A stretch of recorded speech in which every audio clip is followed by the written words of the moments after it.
Hello, welcome to my new blog. આજે છે Friday અને હું હવેથી તો એકલા જ આવવા માંડી. એટલે આ બીજી વાર છે આવવા જવા. હવે જઈશ બધે એમ, કેમ કે મને થોડી ખબર પડવા માંડી છે.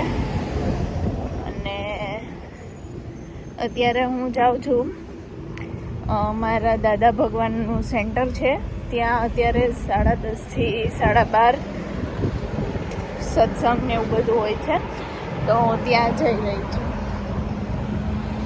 ચાલો ત્યાં જઈને મળું.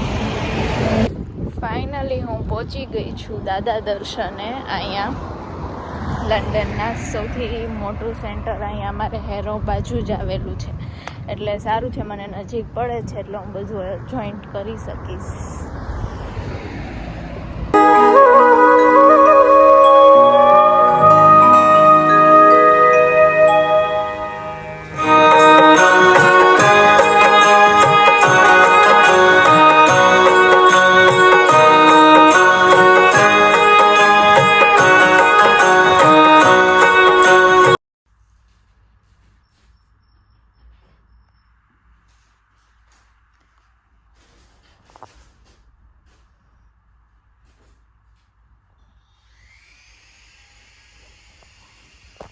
આવતા વેત મને સેવા મળી ગઈ, એટલી મજા આવે છે અહીંયા. વાવ, હવે મારો ટાઈમ થઈ જશે.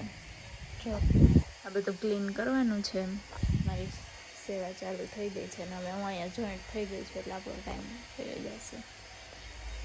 4 વાગ્યા છે, પાછી ઘરે. ભૂખ લાગી હતી એટલે ફ્રોઝન ચિપ્સ જો તરવા મૂકી છે, ખાઈ પી લઈ. બપોરે ને જમ્યું હતું, ત્યાં પણ હતું જમવાનું, પણ થોડુંક એવું ખાધું હતું, એટલે અત્યારે બપોર પછીને રોંઢી કરવાનો ટાઈમ છે ભાઈ અત્યારે.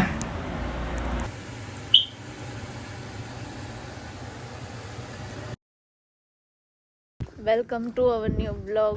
ગુડ મોર્નિંગ ગાઈઝ, કેમ છો બધા? I hope all are good. થોડુંક મોડું થઈ ગયું, ચાલો ફટાફટ સ્પીડમાં. 9:30 નીકળવાનું હતું, વાગી ગયા છે 9:45. જઈ છી એ જગ્યા આવે ત્યાં જઈને જ જોજો ને તો મજા આવશે. ત્યાં જઈને મળીએ આપણે. હવે આ બધાયમાં છે ને એક વાત જ કહેવાની હતી, યાદ આવ્યું. અમારો સાથે રહે છે ને ફ્રેન્ડ, આજે એટલે કાલે એની ફ્લાઇટ હતી, એર ઇન્ડિયાની જ હતી. પહેલાં આ જ ફ્લાઇટમાં જવાનો હતો, જે પ્લેન ક્રેશ થયું ને એમાં. પછી હવે એને કેન્સલ થઈ ગઈ હતી અને અત્યારે પાછો ઇન્ડિયા માટે જવા કાલે નીકળો, તો ટેકનિકલ ઇસ્યુ આવ્યું. હવે એ લોકોની ફ્લાઇટમાં ડિલે થતી ગઈ, પછી એ લોકોને 1-1.5 કલાક ઉપર બેસાડ્યા હતા. પછી કે ફ્યુલ ભરે છે ને બીજું શું કીધું તું? ટેકનિકલ એરર છે અને પછી કે ફ્લાઇટનું લેન્ડિંગ પ્રોબ્લેમ છે ને એવું બધું ઇસ્યુ બતાવ્યા થોડી વાર. અને પછી ત્યાં છે ને સાંજ થઈ ગઈ, આઈ મીન રાત થઈ ગઈ. 9:30 ફ્લાઇટ હતી, ડિલે થઈને 10:30 થયા હતા, અને આવું બધું થતા રાત થઈ ગઈ. 12:40 સમથિંગ કેન્સલ થઈ ગઈ. 12:40 કે રીઝન છે લઈ આપ્યો કે અહીંયા ભાઈ લંડનમાં એવું છે કે ફ્લાઇટ્સ ને બધી ટ્રાન્સપોર્ટેશન રાતના 1 o'clock સુધી હોય, તો ભાઈ પછી ના ચાલે. તો એનો એ રીઝન આવ્યો કે હવે અમે ફ્લાઇટ નો, કેમ કે અહીંનું એરપોર્ટ રાતે 1 વાગે બંધ થઈ જાય છે. બધા એરપોર્ટ આખી રાત ચાલુ હોય છે, આ લોકો રાતે 1 વાગે એરપોર્ટ બંધ કરી દે છે. અને લંડનનું 2 જ એરપોર્ટ છે, બે બંધ થઈ જાય છે. તો આવું બધું થયું. હવે જોઈએ, હવે એને ફ્લાઇટનું કીધું છે કે ભાઈ મને કરી આપો ને એવું બધું થયું છે. હવે આટલું થઈ ગયું તોય હજી આ લોકોની આટલો પ્રોબ્લેમ. મને તો એ લાગે એ લોકોનો કોન્ફિડન્સ થોડોક લો થઈ ગયો. હવે એક પ્લેન ક્રેશ થયું ને તો એ લોકો ડરતા હોય કે હવે બીજી વાર થયું તો કંપનીને આખી ક્લોઝ જ કરવી પડે.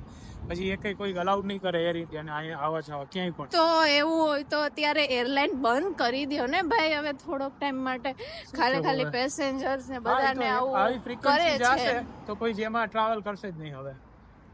તો શું કમેન્ટ કરો ગાઈઝ, તમારું શું કેવું છે? અને બીજી આ પ્લેન ક્રેશ થયું એની બાદ બીજી જ વાર ઓલા સુરતમાં એવું જ થયું હતું. નહોતા પાછા પેસેન્જરને ઉતરાવ્યા હતા બેંગ્લોર વાળી આ ફ્લાઇટમાં. લોકોને તો કંઈક 3.5 hour વેટ કરાયો, ટેક હા ઓફ જ ના થાય. ઈ તો બહુ ખોટું કહેવાય. પેલા એનો ફોન આવ્યો આ કે પ્લેન ઉડતું નથી ટેક ઓફ. એટલું અમે બી ગયા રાતે કે હાય રે શું થયું. કે ટેકનિકલ એરર ચાલે છે 2 hours થી. આમ 9 o'clock નો ઈ બેસી ગયો તો, પછી 8 o'clock તો ભાઈ પછી ખબર delay જ થઈ. છે કે ફ્લાઇટ ને કરવાનું હોય તો એ લોકો પેલા બધું કરી શકે ને. અને Obvious વસ્તુ છે. 4 વર્ષથી આ ફ્લાઇટ બંધ હતી તો હવે અમેરિકામાં લઈને એકદમ પડી બેઠા. આ શું ભાઈ હવે આટલું થઈ ગયું તોય કાંઈ નથી સિરિયસલી. શું That's તમારું Air શું કેવું છે કેજો. બહુ જ લેક્ચર લેવાઈ ગયું લા બ્લા બ્લા બ્લા બ્લા. પણ હતું અમે ત્યારે એ વ્લોગમાં ના લીધું કેમ કે હરેક જગ્યાએ ઈનું ઈ જ હાલતી હતી વાતચીત. આ શું તમારા હવે friend નું થયું. આ અત્યારનું થયું એટલે ભાઈ આ અમે શેર કર્યું. જો ગાઈસ અહીંયા બધા ભાગતા જોઈએ કેટલું મોડું બધા થતું હોય છે. આ છે નવી એરલાઇન એરબેઝ. નવી મેટ્રો છે એલિઝાબેથ લાઇન કરીને. LED લગાડેલી જે છે ને આમ ભાગતા જોઈએ બધા એટલા સ્પીડમાં. તો સામેથી સ્ટેશને ત્યાં માયલા હોતા છે ને એમ એટલા ભાઈગા જતા હોય. કામ તો આ બધાને જ છે, આપણે તો હાવ નવરા જ છીએ. કામની રહી દાયેલા જાય. હવે નવી મેટ્રોનો ટ્રાય કરી લંડનની ઓલી બાજુ જાય છે સામેની પારે.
આટલા સ્ટોર છે આમાં. આ બધા બિઝનેસ રિલેટેડ એક્ઝિબિશન્સ છે આ બધા.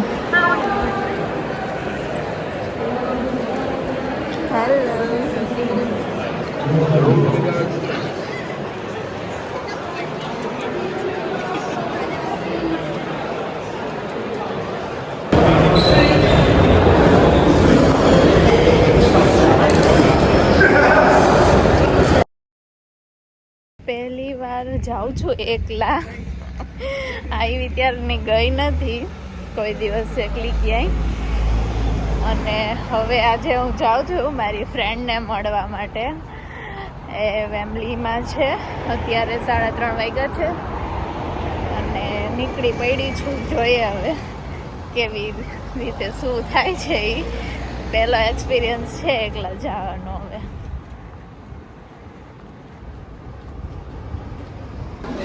ફાઇનલી એક ગોટાળો મારીને બસે પહોંચી ગઈ. એક બસ છૂટી ગઈ ગોટાળો. સ્ટેશન પહોંચી જ છે. બસ સ્ટેશન જોવો અહીંનું.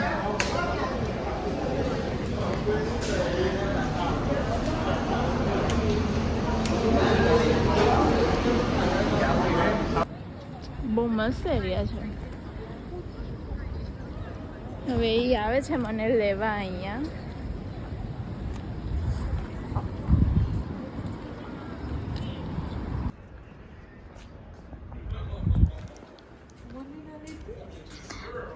આવે તો ખરે ખબર તો પડવી છે ને. અમે કોઈ દી જામનગર નથી મળ્યા પણ લંડન આવીને મળ્યા. બાય. લંડનનો ટ્રાફિક હદ બારનો ટ્રાફિક છે. 5 થી 10 મિનિટ સુધી અમે અહીંયા ઊભા રહ્યા. મેં આવ્યા ત્યારે અમને સામે બસ માંડી હતી, બટ હવે આવે છે એટલે એ જતી રહે. બહુ મજા આવી. મારી स्कूल फ्रेंड છે ये है लंदन का कचरा. देखो ये भाई साहब अभी ही कहाँ रहे थे और इसने यहाँ पर ये डाल दिया ये लोग. અને જો હજી આ છે ને ટ્રાફિક સોલ્વ નથી થયો. અત્યારે આ બહુ ટ્રાફિક હોય 6 વાગે ને એટલે. 20 minutes on trip. ફાઇનલી ઘરે પહોંચી તો ગઈ આવીને. નાઇસ એક્સપિરિયન્સ મારો રહ્યો. હવે આવા એક્સપિરિયન્સ કરતા રહેવાના છે. તો ચાલો હવે આજનો વ્લોગ અહીંયા જ પૂરો કરી દઉં છું. Like, share and subscribe. જલ્દી લાઇક કરો તો મજા આવે કંઈક. અને વ્લોગ એ કંઈક સરસ લાંબા આવવા માંડે. આ થોડાક આવે છે તો વધારે આવે. તમે સપોર્ટ કરો.